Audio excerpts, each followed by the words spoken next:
All right, good afternoon.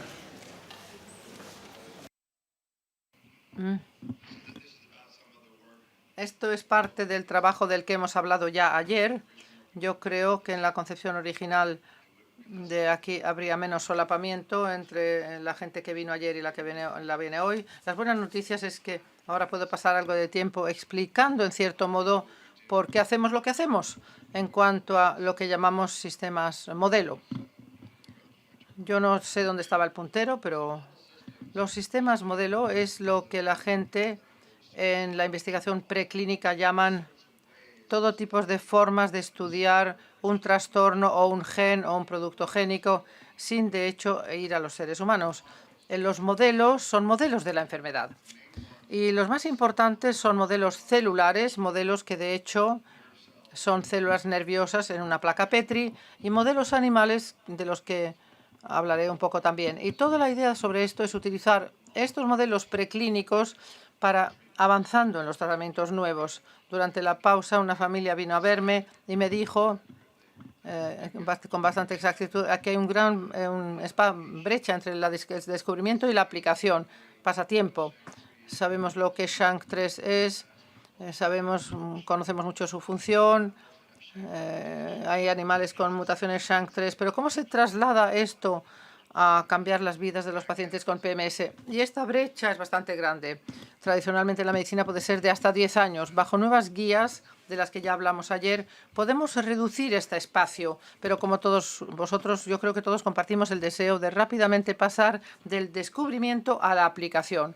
Voy a enseñar algunas diapositivas y para mostrar que realmente estamos comprometidos ante esto. Solamente van a ser 2 diapositivas y tampoco quiero hablar tanto, de todas formas. Así que bueno, esto es no una diapositiva que nos informe mucho, pero básicamente lo que nos enseña es cómo hay un cierto descubrimiento. Descubrimos la causa de PMS, digamos que probablemente sobre todo se debe a SHANK3. Después comprendemos lo que hace SHANK3 en el cerebro. Todo ya está descubierto. Y luego, si hay suficiente descubrimiento, entonces podemos pensar en cómo invertir algunos de los cambios provocados por la falta de SHANK3 y que producen PMS. Y esto es el predesarrollo. Y luego un pequeño fármaco, una pequeña molécula llega y podemos ir al desarrollo de la misma y al final dárselo a los pacientes.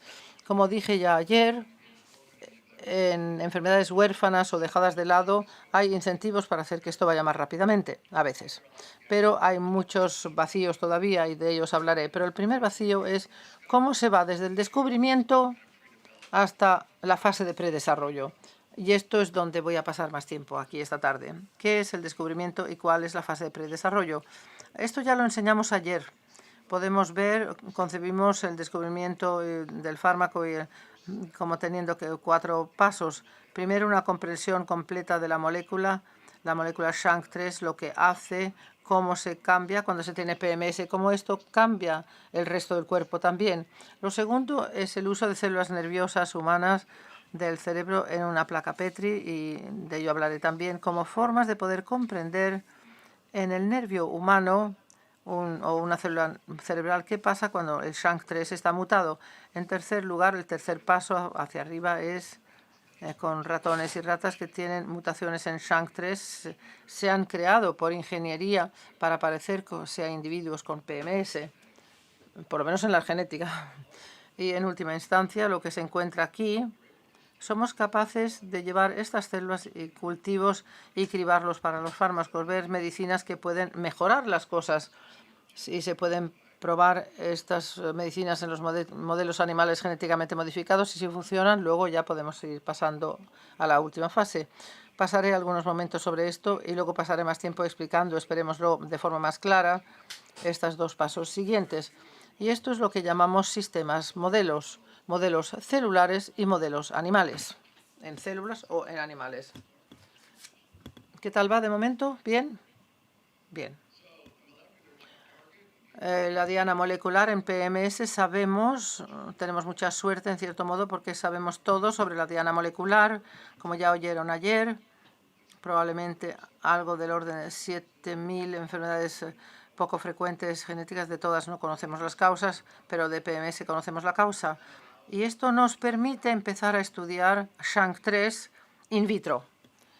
Y Bueno, ya han oído hablar de esto mucho tanto ayer como hoy, pero hay deleciones, translocaciones y mutaciones puntuales en SHANK3 que provocan, que causan la PMS, el síndrome PMS. También ha oído hablar por ello por Alex y colegas y otros grupos aquí hoy también, haciendo análisis y correlaciones fenotípicas, la relación entre el tamaño de la deleción y el fenotipo. Cada vez sabemos más lo que está ocurriendo en el paciente con la mutación PMS.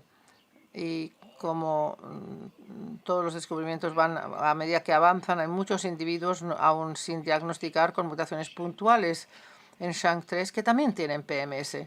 La razón por la que no han sido diagnosticados es porque la tecnología para identificar este tipo de pacientes es muy diferente que la tecnología utilizada para encontrar deleciones o especialmente las deleciones grandes, pero de esto ya se oyó hablar ayer. El cariotipaje y el microarray de cromosomas requiere secuenciación y hay varias docenas de mutaciones puntuales descritas en la literatura, y este es un análisis de un subconjunto de las mismas, utilizando la misma metodología que Alex aplicó a las deleciones anteriormente, un análisis prospectivo. Sabemos qué tipo de mutaciones hay en SHANK3, deleciones y mutaciones puntuales, y podemos empezar a hacer células por ingeniería o también en animales para buscar esas mutaciones. Y yo creo que está claro que la razón por la que queremos trabajar en células y animales como primer paso es porque no podemos hacer tanto esto estudiando el cerebro de los seres humanos. La diferencia entre un ratón y un humano es que con el ratón yo puedo poner un electrodo en su cerebro, no lo quiero hacer si tiene una enfermedad grave. Incluso puedo sacar el cerebro del ratón y ver la bioquímica. Podemos comprender que esto no es algo que hacemos normalmente fuera del modelo animal, del mundo de modelos animales, pero el cerebro es un órgano difícil de estudiar. Se ha oído de resonancia magnética, de EEG. Hay formas de testar de forma superficial la función cerebral, pero si queremos ir a la fase profunda realmente no lo podemos hacer porque el cerebro pues está protegido por el cráneo. No queremos jugar con eso demasiado. Podemos hacer todo este tipo de cosas en un animal o incluso in vitro, en una placa Petri. Nos dará muchísima información sobre cómo SHANK3 afecta al cerebro sin estudiar directamente el cerebro humano. Hablamos de neuronas y utilizamos neuronas animales, pero esta nueva tecnología nos permite utilizar las neuronas humanas. Y el concepto, bueno, es bastante revolucionario, que es que si tomamos células de los individuos, pueden ser células sanguíneas o células cutáneas, durante el proceso del desarrollo, empezando de una sola célula que se divide y se divide de nuevo y hace una gran bola de células, entonces hay una apertura en la bola y las células empiezan a especializarse. Algunas células son células cutáneas, otras cerebrales, otras cardíacas. Pero al comienzo del desarrollo humano, cada célula es pluripotente. Puede convertirse en cualquiera de las otras, pero a medida que va pasando en su camino hacia su destino, a lo mejor solamente va a ser una célula cardíaca. Lo que Yamanaka mostró es que cualquier tipo de célula en el cuerpo, corazón, piel o lo que sea, y puso algunas moléculas mágicas, se puede hacer que vuelva a ser célula madre. Se la puede empujar hacia atrás en el desarrollo y se puede convertir de nuevo cualquier célula en el cuerpo de nuevo. Esto es una idea crítica y realmente fue revolucionaria. Yo puedo coger un raspado de la piel, poner las células en la placa Petri, tratarla con estos 4 o 5 compuestos y estas células cutáneas volverán en el tiempo del desarrollo, se volverán a convertir en células madre. Y las células madre lo que hace es que son útiles porque pueden ser cualquier otra célula del cuerpo. Ahora he cogido la célula cutánea, la he vuelto a convertir en célula madre. Ahora la puedo empujar hacia adelante de nuevo, hacia célula cardíaca, sanguínea o del cerebro. ¿Tiene esto sentido? ¿Qué tal va la traducción? Pregunta el doctor Buxbaum. Podemos coger estas células y podemos muestrear a un individuo que tiene PMS y los miembros de su familia. Y ahora lo hacemos con sangre, es menos invasivo que con las células cutáneas. Pero luego podemos cultivar células nerviosas in vitro y a partir del individuo con PMS y de su hermano. El primer paso es hacer estas células madre. Y el segundo paso es, una vez que tenemos células madre, podemos empujarlas hacia células nerviosas, cerebrales, del corazón o lo que sea. De repente soy capaz de estudiar una neurona de alguien con PMS o cualquier otro trastorno en una placa de Petri in vitro, sin de hecho tomar la muestra del cerebro de nadie. Tomo una muestra de sangre, la he convertido en célula madre, he cogido la célula madre, la he convertido en neurona. Y luego, una vez que tenemos estas células nerviosas en la placa, podemos estudiar muchas cosas. Podemos hacer preguntas sobre si las neuronas se están desarrollando adecuadamente, si son demasiado inmaduras, no se desarrollan del todo, la mezcla de neuronas es correcta, porque a veces se hace un lío con el gen y se cambia la mezcla de las células. Podemos hacer una pregunta de cómo de bien desarrollan contactos con otras células nerviosas, porque todas ellas se tocan. Cómo de fuertes son los contactos entre las distintas células nerviosas si las utilizan la electricidad entre una célula y otra. ¿Esta conexión es fuerte suficientemente o débil? Es débil cuando tiene que ser débil y fuerte cuando tiene que ser fuerte. Se puede hacer electrofisiología, podemos ver todos los genes expresados en las células y esto es lo que ha cambiado. Todo esto nos da esencialmente una comprensión de lo que hace SHANK3 cuando una copia falta. ¿Qué es lo que hace para una célula nerviosa humana? Pero lo medimos en una pequeña placa de Petri. Se puede entender cómo de sorprendente es todo esto. Y a partir de este tipo de cosas, voy a mostrar un ejemplo, pero digamos que la electrofisiología es difícil cuando falta el SHANK3 in vitro, cuando se mide la conexión eléctrica entre células nerviosas en la placa Petri. Si no hay SHANK3 ahí, sí hay una diferencia comparando cuando sí hay SHANK3. Y esto es un descubrimiento, pero mucho más importante es un test, una prueba, porque si colocamos un fármaco que invierta esto y hace que vuelva a donde debería estar, tenemos un compuesto que puede ser potencialmente bueno. Y hemos hablado de esto también ayer, pero hay muchas compañías farmacéuticas e incluso algunas universidades que son capaces de hacer un cribado de alto throughput o de alta producción. Muchos laboratorios tienen entre 1 o 2 millones de moléculas parecidas a más fármacos en sus congeladores. Es una cifra muy importante. Y luego hay pequeñas bibliotecas también representativas con 2.000, 10.000 copias. Pero cualquier cosa que les diga 2.000, 10.000 o 2 millones, esto es muchísimo trabajo para probar, para hacer este tipo de ensayo en presencia de cada uno de los fármacos y ver cuál es el fármaco que va a hacer la diferencia. Ahora hay robots que se encargan de hacer esto. Esto tiene 96 pocillos. Cada pocillo tiene células nerviosas dentro. Es uno mejor con 84, luego hay otro más. Habrá todas estas pilas y pilas y pilas de estas células o de estos pocillos y cada uno se cultivará y se monitorizará de forma robótica. Cada pocillo va a ser útil y luego los robots irán colocando cada fármaco uno a uno muy rápidamente y probarán el efecto sobre la célula. Aprendemos algo sobre qué es lo que falla, pero enseguida, si encontramos algo robusto, podemos hacer un cribado para un nuevo fármaco. Esto viene de QState, es un trabajo interesante. Están trabajando en PMS, no les he pedido permiso, pero es el QState, esta tecnología. Entonces tomamos células derivadas de pacientes y controles ahí la mutación.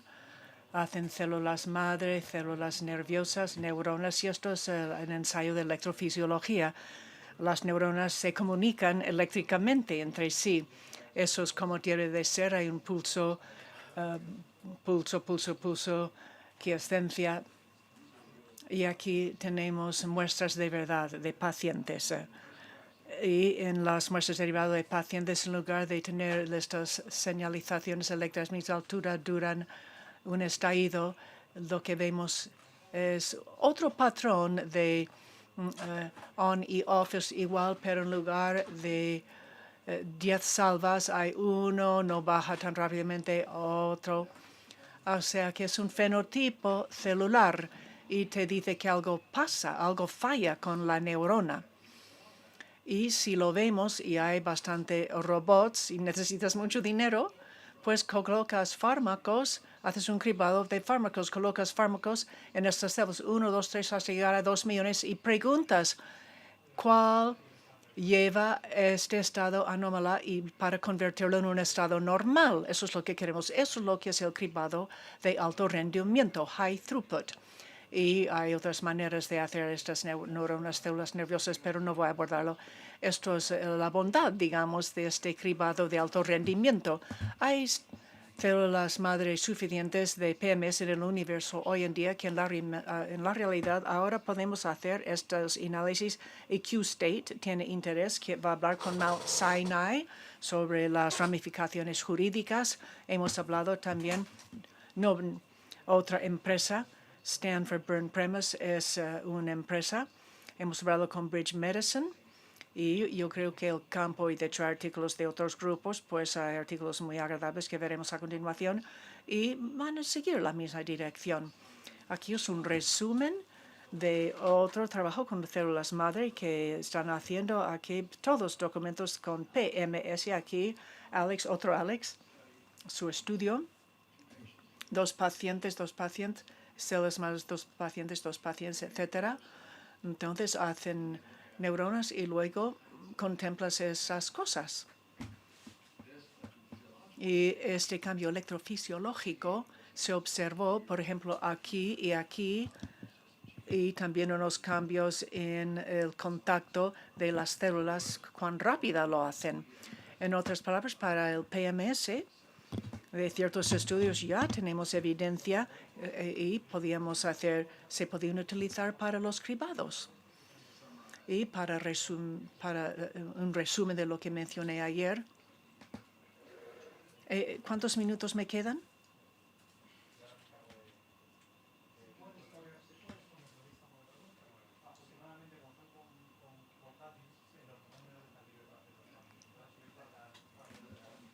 ¿20 minutos me quedan?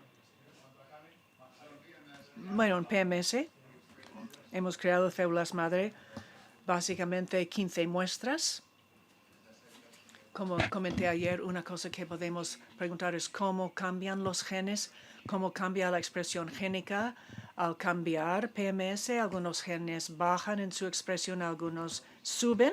Te indica algo sobre cómo funcionan las neuronas, si funcionan sí o no. Todos tienen nombres muy interesantes y todo esto cambia si hay falta una copia de SHANK3 en sí, su nivel de expresión es bajo. Eso es la muestra de PMS. Entre esta relación hay muchos genes interesantes. Ayer he hablado que aquí tenemos un LINX1, se estudia en Mount Sinai. Sabemos lo que hace este gen en el cerebro. Tiene que ver con regula NR-tone. LINX1 se llama. Este es el siguiente paso. Es ir a partir del descubrimiento hasta la aplicación. Hemos de confirmar que se trata de un hallazgo verdadero. Podemos ver distintos conjuntos de datos de ellos tres. Podemos empezar a manipular con distintos fármacos y va en la dirección correcta. Podemos preguntar si invierte algunos déficits in vitro en una placa Petri. Entonces vamos a seguir adelante y vamos a llegar a los modelos animales. Estos modelos ahora en PMS, tenemos roedores, hay 13. Es un resumen de todos los artículos, no se puede ver muy bien, pero hay 4 colores aquí para cada estudio que va en esta dirección. Hay muchas cosas conductuales en esta dirección. Y aquí vemos rojo, azul, verde probado sin cambio y gris sin probarlo. El mensaje es, por ejemplo, todos los modelos con animales, la mayoría, casi todos los modelos, muestran una hiperactividad. Los animales se desplazan muchísimo, hay déficits con su conducta social, esto es muy común. Y cosas así, hay conductas repetitivas como el acicalamiento. Tenemos la conducta. Si estamos en un vitro y esto invierte algunos problemas que hemos visto en la placa Petri, que en el mismo fármaco y lo colocas en el animal y preguntas son hiperactivos. ¿Esto mejora la situación? Estamos en un nivel siguiente de estudio. Unos ejemplos son mutaciones puntuales en SHANK3. Esto hace algún tiempo hicimos una mutación en el mismo dominio. Recapitulamos, intentamos introducir cambios similares en ratones como hemos visto en los pacientes. Y podemos medir muchas cosas. Es una medición del ensayo electrofisiológico. Eso es como debería de ser. Eso es típico. Es lo que ves cuando falta una copia. Estamos colocando electrodos en el tejido cerebral para ver la conexión entre las neuronas. Bueno, las células cerebrales, esto, falta de SHANK3, hay una reducción, pues, y son herramientas para el desarrollo de fármacos. Hemos hablado de IGF-1. IGF-1 invierte algunos de los déficits, mejora la situación en los ratones en un estudio con células madre, como ha dicho Alex ayer. IGF funciona bien, invierte problemas motores. Y Alex habló mucho de esto ayer. Vamos directamente, podemos ir directamente de hallazgos in vitro, hallazgos en un ratón. Y si es un fármaco muy seguro, entonces podemos llegar a un estudio con pacientes siempre. ¿Con quién estaba hablando durante el almuerzo? Bueno, siempre intentamos reducir la brecha entre el descubrimiento y la aplicación. Bien, aquí la rata también con este tipo de mutación tiene déficits en la memoria a largo plazo, memoria social a largo plazo. Se trata de una rata blanco con mutación de SHANK3, está en una hora con otra rata color negro. El día siguiente, 24 horas después, está 5 minutos con la rata que conoció ayer y una nueva rata gris. Y todos los roedores y ratas se dedican más tiempo a la nueva rata. Ayer conocieron a la rata negra y hoy van a interactuar más con la nueva rata. La rata gris. Si falta una copia de SHANK3, ya no te acuerdas que habías conocido a aquella rata ayer y pasas el mismo tiempo con las dos ratas, la rata gris y la rata negra. Es una prueba. Y dice, aquí hay algo que cambia en memoria de reconocimiento social y podría invertirlo en un fármaco. Este proceso de SRM está regulado por oxitocina. Si les administramos oxitocina y hacemos la misma prueba como en la diapositiva anterior, aquí podemos ver son los animales SHANK 3PMS con suero fisiológico. No hay fármaco, las dos ratas están juntas. Si les das oxitocina, vuelven a donde tenían que estar. Dedican más tiempo a la rata nueva, la gris. Has ido desde un déficit hasta una inversión con oxitocina. Y no es un accidente. A veces empezamos con fármacos que sabemos que son muy seguros con nuestros animales y podemos llegar rápidamente a un ensayo clínico. El otro paradigma que mencionó Alex, no lo dije yo, pero lo abordó él. Podemos entrenar a animales, cualquier mamífero, pero claro, con los roedores para responder ante una pantalla táctil. Pues, si pones una luz aquí, esperas 1 minuto o 2 y luego el flash se va cortando. Es más desafiante, tienen que dar en el mismo lugar con su hocico y tienes una recompensa. Si van rápidos o se equivocan, no hay una recompensa. Puedes medir una serie de medidas atencionales. Esto es lo que hacemos también en humanos. Con pruebas visuales puedes medir la atención de una rata y puedes medir su impulsividad. Si sigues saltando y dando al botón correcto o al otro demasiado rápidamente, muestras la impulsividad. Puedes medir sus errores. No parece gran cosa, pero si comparas. Bueno, voy a la siguiente diapositiva. Aquí se llama, esto es la tarea de 5 elecciones. Vamos a ver cuántas veces lo hace bien una rata típica, o del 80%, pero ratas PMS con SHANK3 no lo hacen tan bien. Eso es de 50 a 100. Esa diferencia en atención es un 10-15%. Es muy significativo. Saltan. Bueno, tienen más omisiones, realmente ni lo intentan. Hay más respuestas incorrectas y también más lentos. Son más lentos para dar a la luz con su hocico. Es un buen signo de un déficits atencionales en las ratas PMS. También es parte de la presentación clínica. Podemos introducir oxitocina aquí. Pensábamos que sin duda funcionaría aquí, puesto que se trata de un fármaco social. Está implicada en esta vía. Hemos introducido oxitocina. Y si administras a los animales PMS SHANK3, les das suero fisiológico, tienen muchos errores, pero con oxitocina desaparecen los errores. Es como una rata típica, menos omisiones y menos respuestas incorrectas. La oxitocina afecta la memoria facial y también mejoró los déficits atencionales. Y resulta que, viendo a los cerebros, tenemos estos cortes, colocamos una tinción, vemos la integración de las células. Son neuronas que no tienen un buen aspecto y la señalización de oxitocina en las ratas está deteriorada. Y hay un ensayo con oxitocina en PMS. Hay una advertencia. Podía mostraros 10-12 artículos. Los artículos con modelos preclínicos que tienen un hallazgo y dicen, podíamos ir adelante aquí. Y había aquí un estudio que me agradó mucho. Simplemente es para que la gente esté al tanto. Y decía, reguladores de actina podría ser buen tratamiento en el PMS, podría ser, pero casi siempre hay un enorme desfase entre el primer descubrimiento y la aplicación.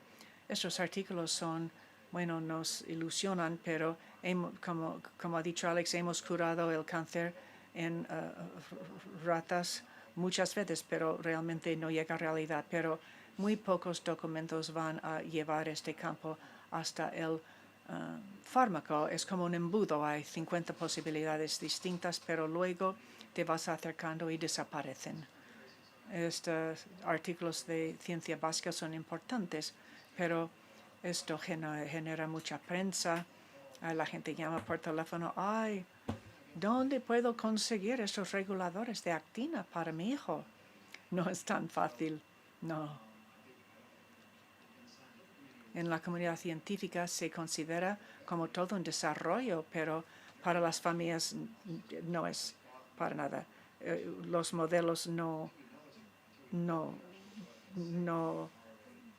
es tanto. Tenemos que llegar al desarrollo actual de un fármaco.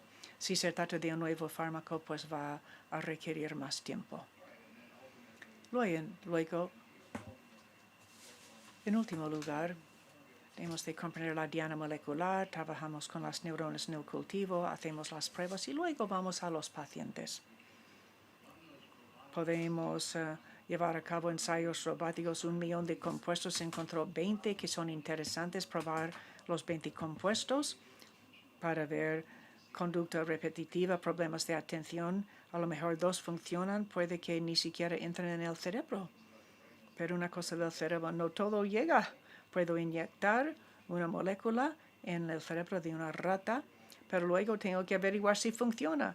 Y luego tenemos la química medicinal. Y dice, tengo una molécula que invierte los déficits de neuronas en humanos, invierte déficits conductuales. Entonces, entre aquí y allá hay mucha química medicinal y luego al final podríamos tener un fármaco que se puede utilizar en ensayo clínico.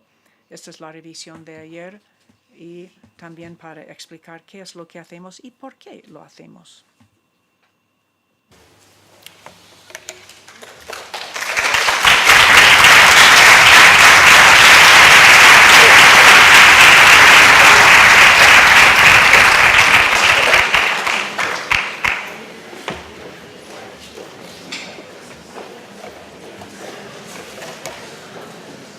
guys are working hard, huh? Must be tired. Yeah, tired. I don't. ¿Estáis cansados? ¿Estáis algo cansados? Me encanta Madrid, ¿os lo he dicho? Me encanta. Me encanta Madrid, me gusta tanto que cuando estabais aquí antes yo he adoptado una cosa, volví a mi hotel y tomé una siesta. Ahora ahora me encuentro muy bien. Y esta tarde voy a jugar ¿No hay un partido de fútbol esta tarde? Hay un equipo, se llama Real Madrid. ¿No es un equipo, un pequeño equipo Real Madrid? Pues voy a ver cómo juegan esta tarde. Yo no voy a jugar, no, yo no voy a jugar. Yo no he tenido una siesta tan larga.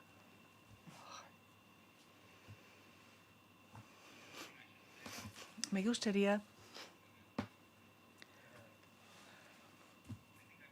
decir que he escuchado a Catalina y a Joe presentar 50 veces o 100 veces para Joe. Y luego, después de 30 o 40 veces, empecé a comprenderle. Esto es importante. Es estupendo que tenéis la oportunidad de escuchar todo esto múltiples veces, porque no es tan fácil de comprender la primera vez. Entonces hay que invitar a Joe el año que viene, el otro, y luego vais a entender todo esto de los modelos con animales.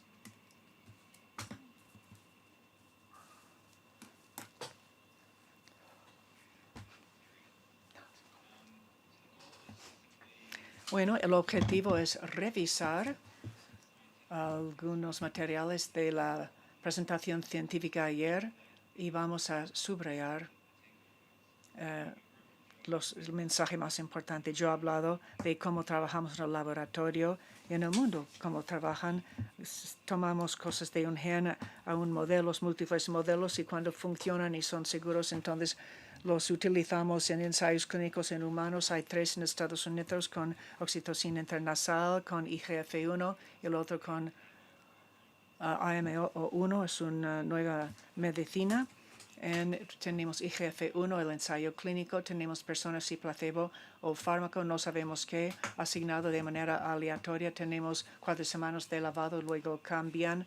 No es un diseño idóneo, pero lo hemos escogido de momento de acuerdo con la viabilidad, practicalidad, coste. La meta para el futuro es diseñarlo solamente con esto de aquí a la izquierda. Todo el mundo tiene placebo o fármaco 12 semanas y luego cruzan y una sola línea y todos reciben el fármaco. Esto es etiqueta abierta, esto es nuestra meta cara al futuro. IGF-1 es difícil trabajar con IGF porque hay que pensar en la glucosa, hacemos monitorización del pinchazo del dedo, requiere, y de hecho la dosis depende del peso. Hemos publicado este estudio, nos ilusiona mucho. Hay también beneficios positivos. Esto nos conllevó a seguir adelante para hacer un estudio más pequeño y vamos a desarrollar biomarcadores en el contexto de nuestros ensayos clínicos y dentro de un par de años habrá un ensayo multicéntrico y luego llegaremos a una etiqueta de algún tipo. Hay muchos efectos secundarios posibles a largo plazo, pero para tratar a corto plazo con IGF-1 y lo que hemos visto en el contexto de nuestros ensayos tenemos la glucemia, inflamación tisular, moraduras, infecciones oculares, hipertrofia, cefaleas, marea, convulsiones, vómitos. Pero no obstante es un fármaco seguro, es disponible comercialmente.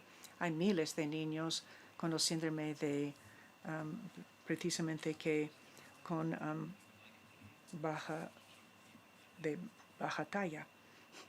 Entonces hay personas que tienen placebo, fármaco 12 semanas y todo el mundo está en la extensión etiqueta abierta durante 12 semanas. Tenemos que analizar estos datos. Y nos falta poco para llegar al punto medio. Tenemos 14 pacientes. La oxitocina es benigna. Las medicinas siempre podrían tener un efecto secundario, pero estas son cosas que han sucedido en la literatura. Nosotros hemos visto con la irritabilidad, menos inhibición, los niños son un poco impulsivos, un poco tienen ganas de interactuar socialmente. Ayer hablé de los pechos de las mujeres, las chicas, os acordaréis, ¿verdad? Bueno, yo he hecho un chiste y había un retraso y tenía que ver si funcionaba la interpretación. Sí, otro pequeño retraso. Bien, pues vamos muy bien. Bueno, yo como he tomado una siesta estoy muy despierto. AMO es un nuevo fármaco. La empresa que lo desarrolló vino a nosotros y dijo, pensamos que esto podría funcionar en PMS por lo que pasa. Y el mecanismo inhibe una vía de activación que promociona el crecimiento. Y de acuerdo con este mecanismo específico lo han estudiado en ratones que faltaban 2 copias del gen SHANK3 y como ha descrito Joe, hay cosas increíbles que podemos hacer para caracterizar un ratón y ver la ansiedad y niveles de la actividad, reconocimiento social y más importante con este fármaco las crisis. Hemos hablado de tocar un timbre y causar una crisis autogénica, invertirlo bajo la influencia del fármaco. También es por vía intravenosa, IGF-1, oxitocina es por nasal, un spray nasal. IGF-1 es subcutáneo, inyección bajo la piel, y esto es por vía intravenosa. Así que al final vamos a llegar a una pastillita, os lo prometo, pero son mecanismos complicados. Bien, aquí tenemos esperanza aquí, pero todavía es muy pronto, muy pronto. Las metas, en primer lugar, estudiar su seguridad y luego el efecto sobre las crisis. Ojalá reduzcan las crisis de manera significativa. Luego veremos una amplia gama de medidas conductuales porque queremos dirigirnos a un mecanismo molecular, tener un impacto como algo tan básico en las crisis. Entonces podríamos mejorar pues otras áreas. Otra cosa importante es el primer estudio en adultos en el PMS. Son niños de 12 a 45. Ya estamos pensando no en seleccionar grupos de pacientes para los que la biología es la misma. Tienen una falta de la copia del gen SHANK3, pero tienen crisis graves. Es un subgrupo para desarrollar un tratamiento más dirigido. Es mi repaso de ayer. También quería hablar de cosas importantes de nuestro trabajo y de otras personas, otros grupos, y es muy emocionante ver todo el tiempo que se invierte en el desarrollo de nuevas estrategias, marcadores biológicos, medidas de resultado. ¿Cuánto tiempo tengo? ¿Cuándo tengo que parar? Esta parte, evidentemente. 5:40, o sea, ahora son las 5:10. Voy a dejar 15 minutos para preguntas. Bueno, yo puedo seguir las direcciones muy bien. Yo soy como mi jefe, Joe. No hay ningún chiste, Joe. Yo cumplo con mi tiempo y tú no, pero yo sí. Bueno, Alison Weiner aquí. Alison Weiner le dieron financiación. Es una psicóloga clínica y tenía interés en el síndrome de Phelan-McDermott. Nos encantan a los niños, los hermanos, jóvenes investigadores. Si alguien tiene interés en este campo, les invitamos, actuamos como mentores, les damos proyectos importantes y ojalá les hayamos establecido en una carrera que pueden centrarse en el síndrome de Phelan-McDermott. Y tenemos Jessica Whitefag y Alison Weiner también tiene una beca postdoctoral y ella está trabajando. Entonces, Alison, que es Ali, está preparando intervenciones. Le gusta la telesalud, telesalud, porque puedes tener más impacto. Entonces, los pacientes tienen que venir a nosotros para hacer una evaluación, para ofrecer un tratamiento. pues entonces es un fallo, un enorme obstáculo y es muy difícil para acceder a los cuidados. Entonces, Ali está pensando en la telesalud, está haciendo una serie de evaluaciones, encuestas online, en línea, para ver qué es lo que necesita, qué tipo de terapia conductual, del lenguaje, y se puede hacer mediante la telesalud. Ella está haciendo una evaluación actualmente y ella tiene que averiguar dónde hay más necesidad. Y luego tendrá que combinar los tratamientos. Hemos hablado un poquitito de esto ayer, pero un medicamento en sí solo no va a invertir todos los síntomas, pero puede promocionar el aprendizaje. Si combinas un IGF y una oxitocina para el aprendizaje, lo combinas con otro para mejorar la conducta, puedes tener un gran impacto. Ali está trabajando en esto. Esto es una beca, digamos, financiado por la Fundación del Síndrome Phelan-McDermott. El sueño, alteraciones de sueño. Yo creo que la mayoría de los niños tienen enormes dificultades con el sueño. Estamos pensando en cómo podemos impactar el sueño. Y este estudio, pues el 70% de los niños tenían problemas de sueño. Esto es sorprendente, pero la gravedad de los problemas de sueño de los niños tenía una correlación directa con la cantidad de estrés que experimentaban sus padres. Sí, pero es algo increíble realmente y hay que pensar en al menos cómo evaluar esto, porque el estudio vio que muy pocos niños con el síndrome de Phelan-McDermott realmente se les evalúan para problemas de sueño. Tienen bajo tono muscular, podría haber la posibilidad de que este bajo tono muscular podría abordarse contemplando el sueño. Pero hay límites para ver cuán efectivo es una medicación. ¿Qué podemos hacer para nuestros niños con PMS para mejorar estos trastornos de sueño? Esto es un trabajo dirigido por otro de nuestros colaboradores en Stanford, que se ha dedicado al PMS también. Esto es algo que realmente me interesa mucho hablar de ello. No hemos presentado esto para nada a nivel nacional ni internacional hasta ahora mismo. Pilar, que estuvo aquí ayer y un poco esta mañana, presentó un póster al respecto. Resulta que recibimos muchas llamadas por teléfono, padres que nos llaman, hacen preguntas, etcétera. Mi niño tiene esto y lo demás, tiene este problema o este otro. ¿Qué hago? ¿Cómo puedo ayudarle? Bueno, mi respuesta ha sido, bueno, estoy encantado de hablar con el médico de tu hijo y ayudarle a repensar en los retos y ayudarles también a lo mejor aprender un poco de mi experiencia y de la experiencia de otros, porque evidentemente, incluso de modo colectivo, tenemos poca experiencia. Yo creo que una de las otras preguntas que recibo mucho de las familias, tengo que enviar a mi niño a un experto de PMS. ¿Y qué es realmente un experto PMS cuando hay 150 casos en todo el país? Evidentemente más en los Estados Unidos, pero bueno, la mayor parte de los médicos no han visto ningún caso. Lo que los padres me van a decir, llevé a mi hijo al pediatra, al psiquiatra, al neurólogo, al genetista y dijeron que nunca habían oído hablar de ello y se dan la vuelta y van al ordenador y empiezan a mirar.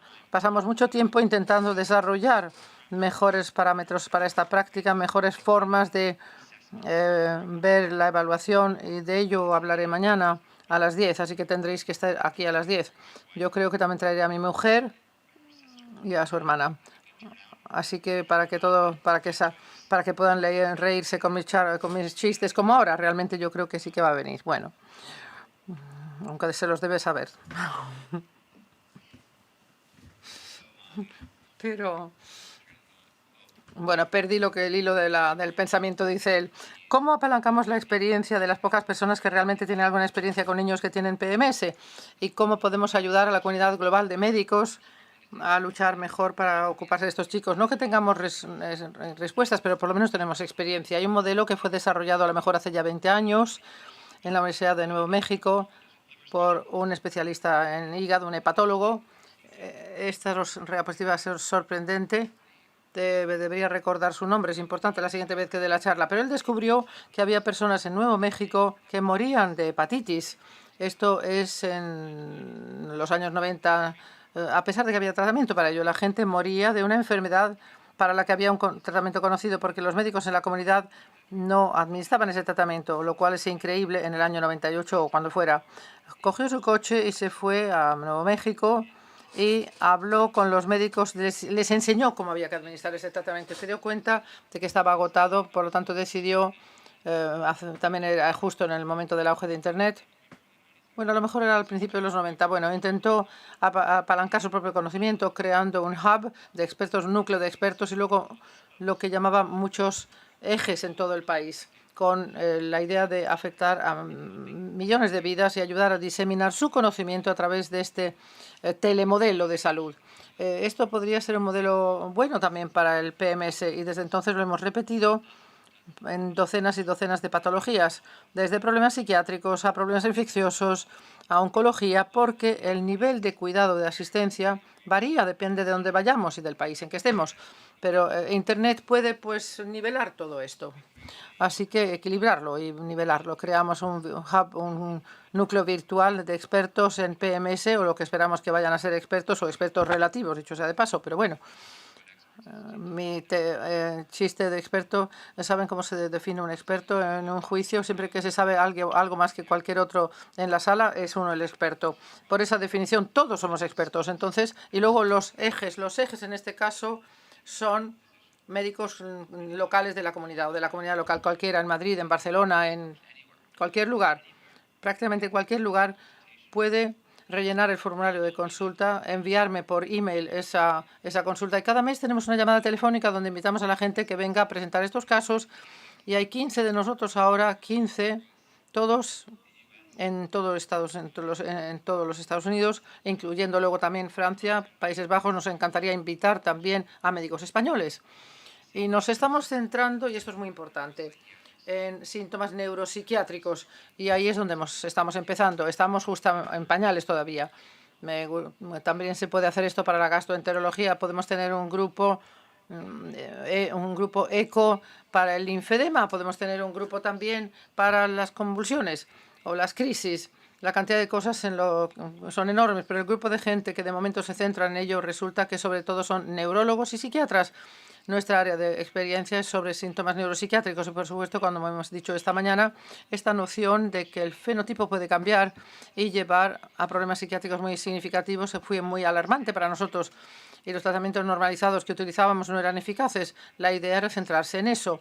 Y esto es un grupo fantástico de personas que han comprometido los últimos 6 meses a desarrollar distintos algoritmos para tratar lo que pensamos que son campos de alta prioridad como el sueño, problemas de déficit de atención, hiperactividad, catatonía, trastorno bipolar, agresión y agresividad.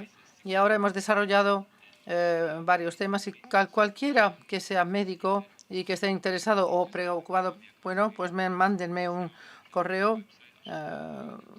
Esto mañana se lo daré mi correo electrónico y cómo hay que llegar a mí y presentaremos el caso y les invitaremos a esa llamada y les aconsejaremos cómo manejar esos síntomas. Bien. Joe ha hablado del modelo preclínico y yo he hablado de los ensayos clínicos. Pero ¿cómo puenteamos ese vacío? ¿Por qué hemos tenido éxito en el lado clínico y no en el lado preclínico y no en el clínico? Y la respuesta es que nos faltan biomarcadores. Los biomarcadores, y voy a pasar rápidamente por ello, los biomarcadores pueden ser genes, proteínas. En nuestro caso nos interesaba mucho la función cerebral. Indicadores de la actividad eléctrica del cerebro que reflejen biología subyacente implicando la fortaleza de las conexiones entre neuronas, la capacidad de las redes de trabajar juntas, aprender, transmitir la información. Pensamos que hay un desequilibrio fundamental entre la cantidad de input excitatorio y la inhibición. Yo hablo ahora, estoy dando toda esta información y estáis aprendiendo, estáis formando memorias y vuestras células nerviosas están conectando. Estáis reteniendo la información. Esto es la plasticidad sináptica y cuando vayáis a dormir esta noche consolidaréis estos recuerdos. Estos son los procesos fundamentales. Y esto todo está interrumpido en el PMS.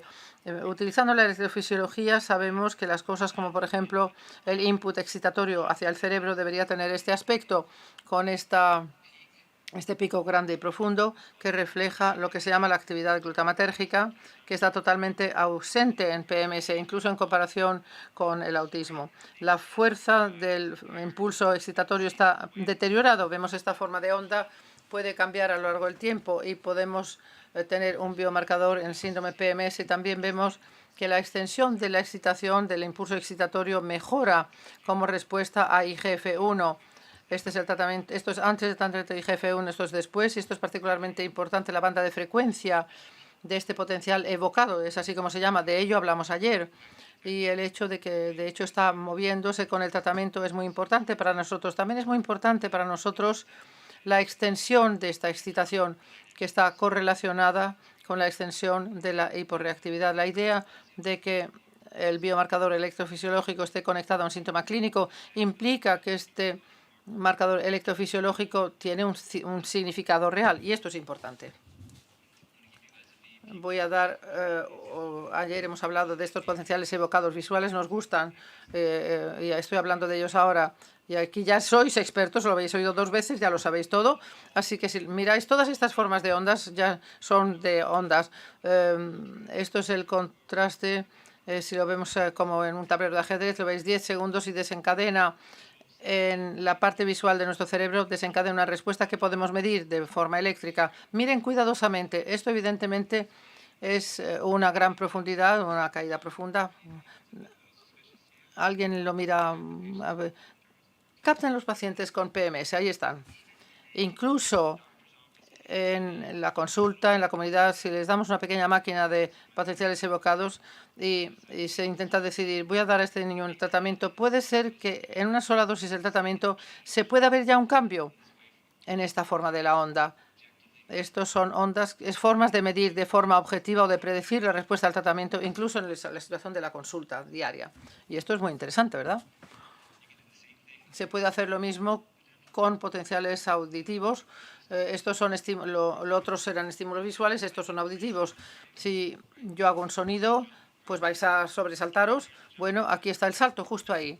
Bueno, la magnitud de ese salto en el PMS es menor, de menor amplitud.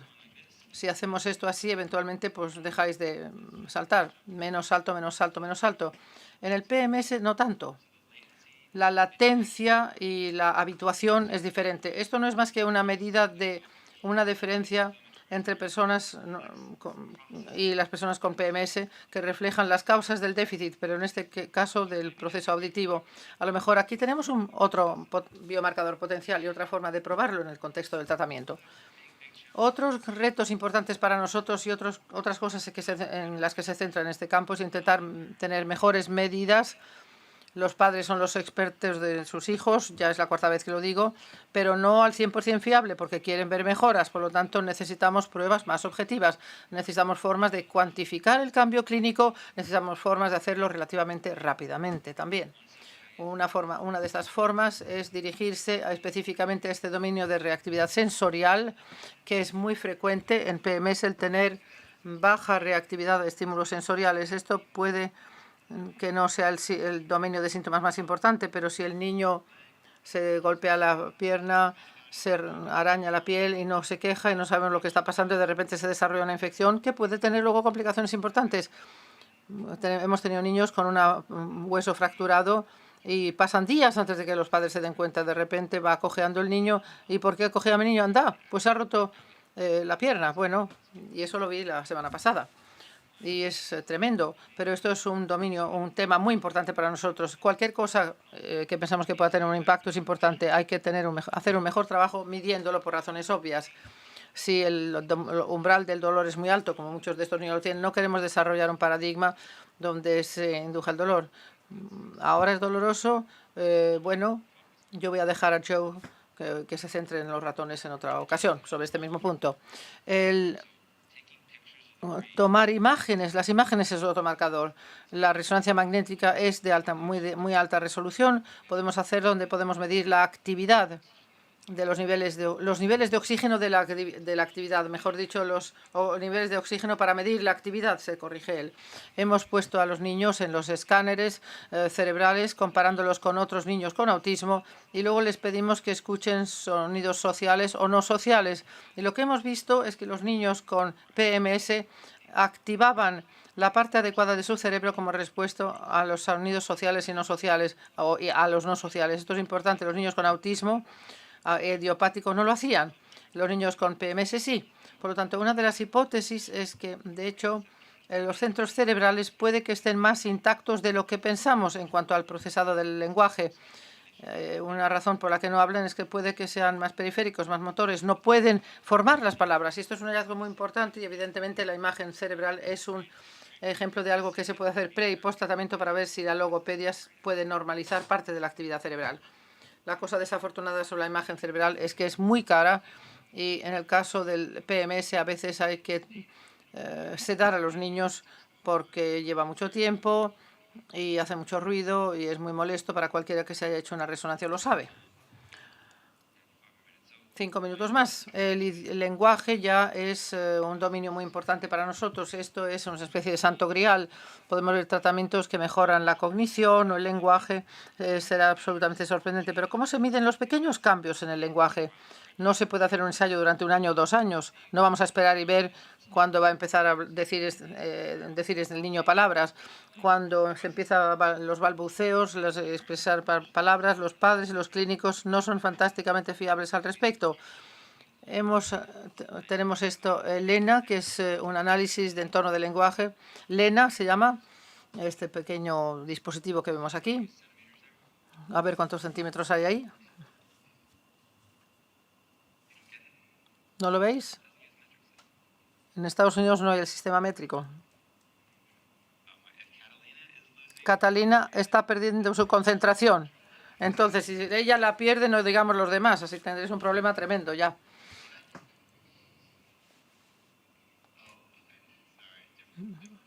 Algo ha dicho de Catalina, pero sin micrófono y no lo sabe. No sé lo que ha dicho. Bueno,